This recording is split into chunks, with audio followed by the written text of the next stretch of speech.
Welcome to Homework Lib. So here we have two pieces of plain glass, right? This one and this one. And we have a small piece of paper that raises the upper glass by some height. So let us consider at this point, at a distance x from this here point, the height raised is t, all right? And at normal incidence, a light is illuminated which has wavelength lambda equals to 546 nanometers, right? Okay, so what we want to calculate is that the angle theta equals to what, and it is also given that 15 fringes are there in 1 centimeter. So the fringes that occur on this wedge is 15 fringes per centimeter. So with this we can find out the length of one fringe, right? Okay, so let's do that if we need in the later while solving the problem. So let us begin.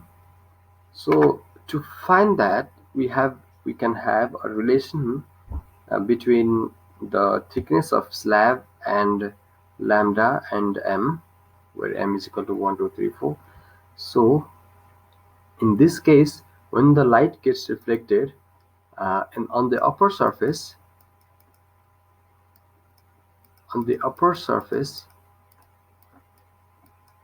of wedge is, what is the wedge here? Air, right?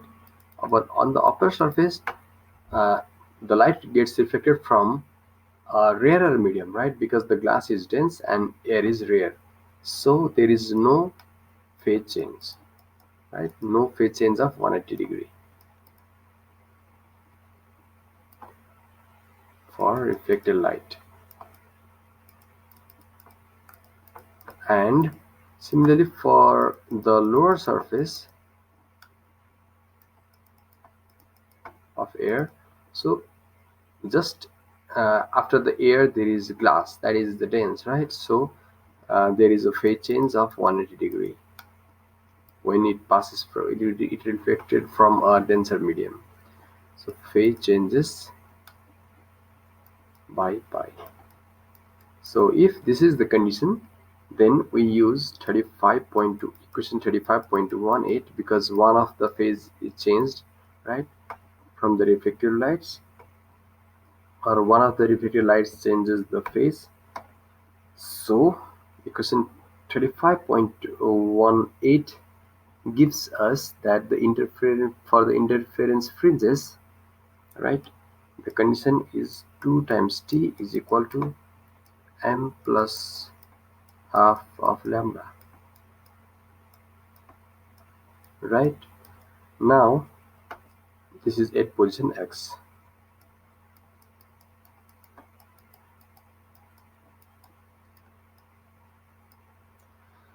So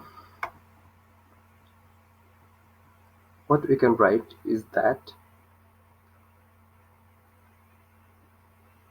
from the figure, if you see in the figure, then there is some relation between x, t and theta, that is tan theta is equal to t by x, right?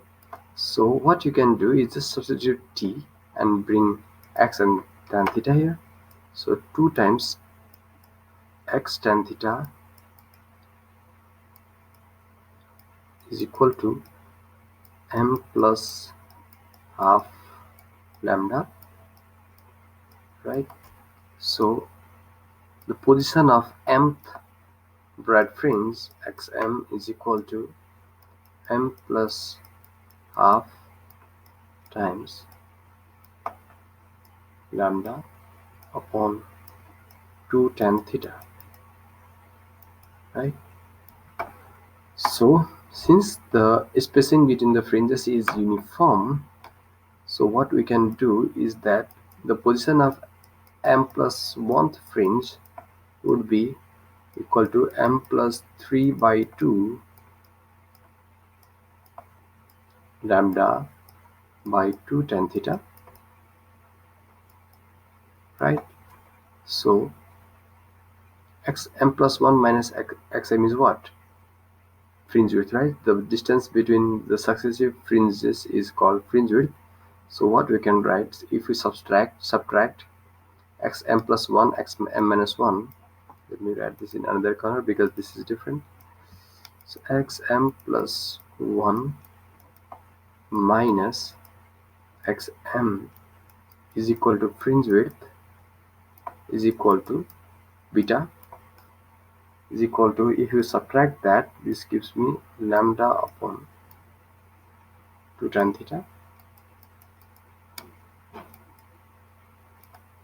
So, and the fringe width is given right here, 15 fringes per cm. This implies fringe width is equal to cm in meter is 0.01 meter upon 15. So this gives me the fringe width in meter. So arrange the terms here. Tan theta equals to lambda by 2 beta. So 2 times, now what is beta? Beta is 0.01 upon 15, right? So plug in the value of lambda here.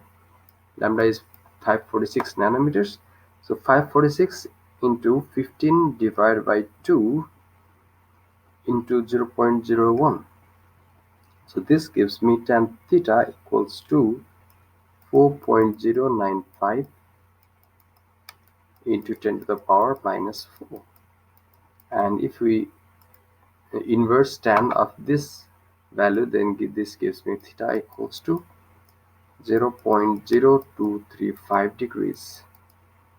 And hence we can calculate the angle of the wedge. And this is the solution for this question. Thank you.